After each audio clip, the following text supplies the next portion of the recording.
Hi YouTube, this is Joe Calton with Calton Cutlery. You can find us on the web, caltoncutlery.com. Today's a pretty exciting day. Not only have I got the camera out, I think this is the sixth video I've shot to post up onto YouTube today. But this last one, and it might be the most exciting, is to let everybody know that I am now starting to offer custom straight razors. The really exciting part about this is not only is it an entirely new line for me. I started off on the classic 4-inch Hunter, and then went to rough use knives, and then went to big outdoor chopping type knives, and then got into kitchen knives, and all the variations of kitchen knives that there are. And then I decided I'd start making some folders, slip joints, lockbacks, even a couple of liner locks. And then while I was making the slip joints, I was having a hard time getting a good spine thickness for a usable amount of strength, and getting a thin enough edge for what I wanted out of a pocket knife. So I decided that I'd built a 3-wheel belt grinder out of an old treadmill and some pop cans, and I'd been hollow grinding out the center of tangs, like on large choppers, just hogging some of this material out. Move the weight around a little bit and then give you more room for epoxy to grab for the scales. And I thought, well heck, I've been hollow grinding that, why don't I get into hollow grinding the blades? So I hollow ground a couple of slip joint blades and really liked it for that style of knife. I'm usually a flat and a convex grind sort of guy, but then I was looking through my box of factory folding knives looking for something that I wanted to build, and I came across my old straight razor from back when I was 18 to 20, 21-ish, something like that, and was shaving with one of these. And I get to looking at it and I think, well heck, why don't I start making some of those? That's a knife that folks can use every day, so they're knives that get used, which is really where I like to work in, is working knives. Well, I didn't know what that simple thought was going to entail, so that was 3 or 4 months ago, and since then I've really gotten into this, collecting an awful lot of the vintage razors, buying them off eBay and flea markets, things like that. Even purchased a brand new one just to see what a new straight razor looks like in terms of fit and finish and grind, everything. And I really have pretty much fallen in love with this class of knife, razor, whatever. So I figured I'd just go ahead and show off some of the collection, and then show off some of the ones that I've been making here over this last probably about 2 months or so, because I got into it for a while before I started making them. Anyways, shaving with straight razor is a ton of fun. I've had a whole bunch of folks say, hey, you're going to cut your throat, you're going to slice your face up, or even you're going to cut your head off with one of these things, which honestly I've been shaving pretty much every day with a straight now for, like I said, the last 3 months, and I'm still talking to you, so I still got a head, and I have gotten a couple of nicks, but nothing that wasn't healed up within a day or two. Anyway, so here's some of the old vintage ones. And like I said, I started picking these up mostly to get a comparison on the different grinds, the different points, different sizes, and then kind of got sucked into it and really started collecting them just to appreciate not only the things that I was interested in as a maker, but also some of the history, and like I said, this is a whole new art form. This rack right here is what sits in my bathroom that I shave with, in a rotation type thing. And there's some pretty nice ones in here. Not that any of these aren't nice, but here we've got besides my old one, we've got a John Clark from Sheffield, 6/8, probably about a half hollow or so. Some nice and I don't know, I'm just going to call the scales plastic, but very attractive plastic scales, top and bottom jimping on the tang. Works really nice, gorgeous razor. One of my favorites is a crop. I got this one from one of the razor forums, straightrazorplace.com. Excellent group of guys there. If you're having problems honing or shaving or lathering or anything, go there, and those guys know everything there is to know about razors. But this crop is a very nice one. 6/8 full hollow. Makes a lot of noise when you shave with it. Top and bottom jimping. Just amazing. And then I like this one so much, I picked up another one off of eBay. I believe it's an earlier one. It's got a much thicker tang on it. Got a good patina going. Gorgeous little razor. Anyway, and then we've got Greaves and Sons that I put one piece set of Cocobolo scales on. And then we'll start getting into some of the ones that I've made.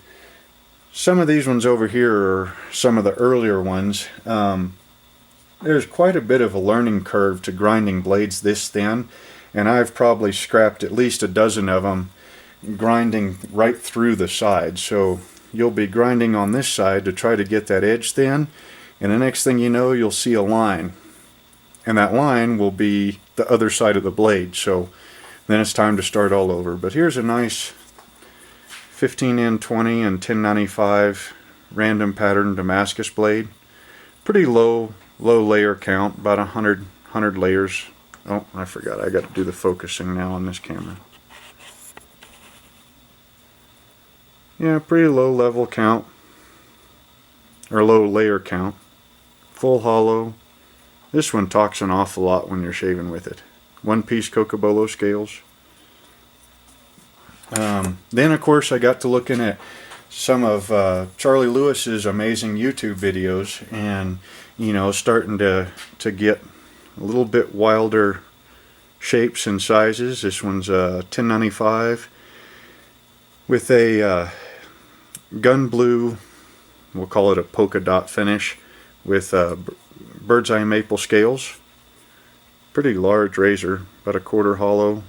I think this one's a 9/8 or a 10/8, something like that.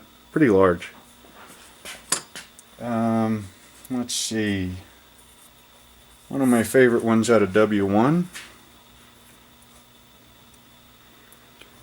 This one's got a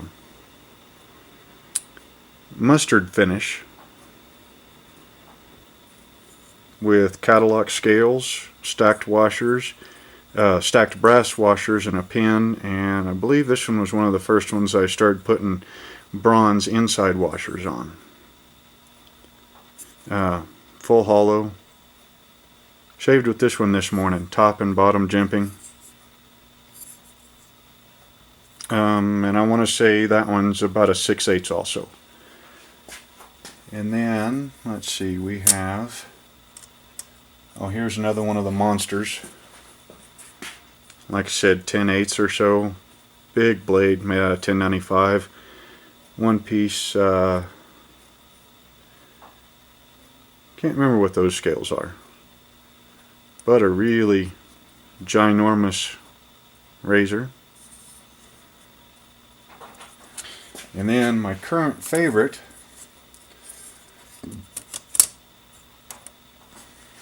is this beauty out of 1095 and olive wood one-piece scales, stacked brass washers, bronze inside washers,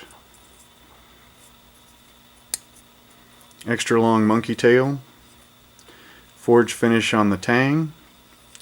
I put some stippling on the top and bottom on this one. Hand sanded and etched blade. About a quarter hollow, maybe, quarter to a third. This one's been a really nice one. I've probably shaved, oh, I'd say at least 15 times with it. Fairly large razor, but a lot of fun. And then we've got one more. This one is the first one to make it to my website for sale. 1095 blade, Cocobolo one-piece scales, stacked brass washers, forged tang. I forgot to put any stippling or any jimping on the tops and bottoms of the tang. But it's about a quarter hollow also, quarter to a third. A full 8/8. Got that same polka dotted gun blued finish. Shaved with this one twice and it did really well, so I figured, well, sooner or later you got to throw them on the website because your collection box gets too full.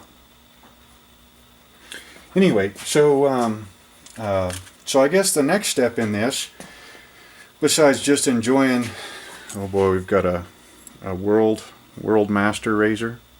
Just got this one from France the other day. It's interesting in the fact that it's just got a post for the wedge at the rear of the scales instead of you know, the full wedge. So that's kind of neat, and a 3-pin, very nice shape. Hadn't shaved with that one yet, but anyway, this is a very fun hobby. There's just an enormous amount of fun to be had from collecting these and restoring them, shaving with them, making them from scratch, the whole 9 yards. I haven't decided yet. I mean, I know I'll continue to make them and offer, you know, full customs for sale. I haven't decided yet whether I'm going to start taking some of the vintage ones and restoring them, or maybe even just honing them and then offering them for sale for you know, somebody that wants to just try one out. Haven't decided that yet, but here pretty soon there'll be more of them up on the website. And 1095 W1, I think I'm going to start a batch of 440C probably tomorrow. 52-100, one of my favorite all-time steels, and 1095 and 15N20 Damascus, not only twist, random, might even do some ladders, some raindrop types, and may end up doing some Sanmai between 15N20 and 1095 random pattern on either side of a 1095 core. I've had good luck with that combination and other knives, so that would probably be a really nice looking razor. Anyway, hoped you enjoyed it. Hoped you enjoyed seeing some of the old vintage razors, and maybe even enjoyed some of the ones that I made. And you know, if you've never tried shaving with a straight razor, you know, give it a shot. I mean, it's there is a learning curve. You know, don't expect that you're going to be able to pick up a straight razor and, you know, your first 10 shaves are going to be absolutely amazing. But honestly, you know, I don't get where everybody is coming up with the whole you're going to cut your head off thing with it. I mean, I really don't think that your hand, I mean, as long as you're going at a reasonable pace and are paying attention, I really don't think that you can cut yourself too badly. I mean, I don't believe that your hand would continue moving, you know, to be able to cut deep enough. But it is a lot of fun, and anyway, I'm having a heck of a lot of fun with these things. Hope you enjoyed the video, and we will see you next time.